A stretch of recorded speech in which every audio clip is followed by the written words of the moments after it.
She was light. She was good, and that I was the darkness looming in the near distance. Just dying to snuff her out. Snuff her out? Who says that? Sounds like my landlord talking about my emotional support ferret. For heaven's sake, context. That's Blake, the protagonist of Warrior Blue, expressing his profound self-loathing and fear of corrupting Audrey's inherent goodness. It's a metaphor for his perceived. Metaphor, schmetaphor. It's creepy.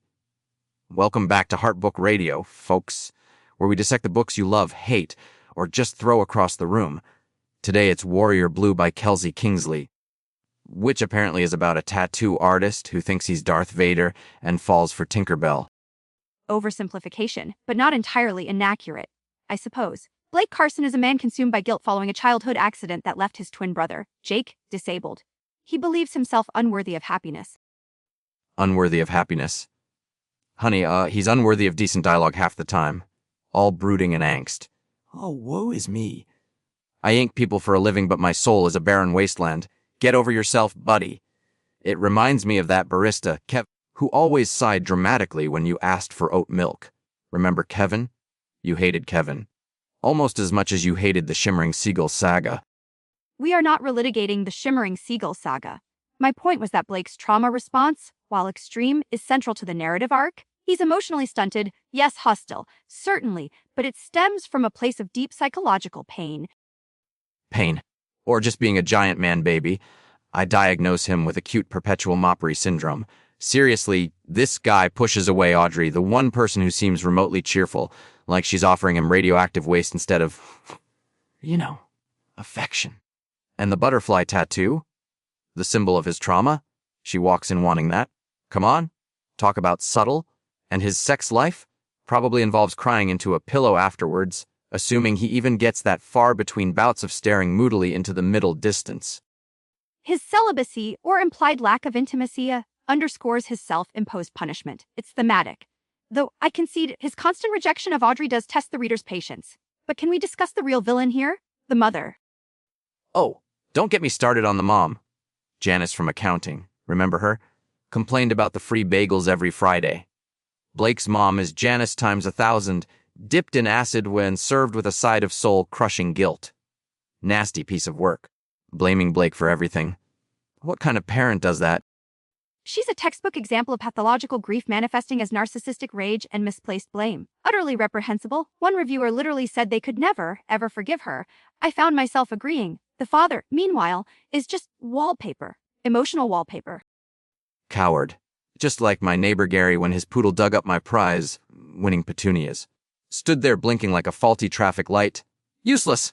So the book, is it actually good or just misery porn? It's complex. Kingsley attempts to weave a narrative of profound healing through intense emotional turmoil. Some reviewers found it deeply moving, tore out my heart and soul, and then put me back together. One gushed. Another claimed it was life-altering. Life-altering. Did it teach them how to fold a fitted sheet? Because that would be life-altering. I saw reviews saying bring the tissues and wine. Wept like a baby. Ugly crying is worth it. Worth it. For what? Fictional angst. I'd rather ugly cry over my credit card bill. At least that's real pain. And what about this quote? Before breathing a sigh against my heart. And my heart sighed back. What does that even mean?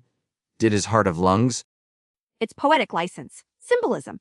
Though admittedly, some passages veer towards the saccharine, and the reliance on fate and signs. Jake seeing auras, it stretches credulity. We got an email, probably fake, knowing our intern, asking, did Blake's mom steal his soul, and is that why he's so mopey? See, people get it. She's a soul stealer. I bet if Blake were a sandwich, he'd be like plain Wonder Bread with a single, sad slice of bologna slightly damp. I refuse to engage with that hypothetical. The book does tackle serious themes of guilt and forgiveness, even if the execution is occasionally heavy-handed. Blake does grow, albeit glacially. Glacially is right. Okay, fine. Jake is sweet. The brother bond is kind of touching. But Blake, then again, maybe he just needed a good therapist, not Little Miss Sunshine fluttering around him. Wait, no. Audrey was okay, it's the mom. I hate her. So, your final assessment is hatred for the mother. Groundbreaking analysis? Hey, it's a valid takeaway.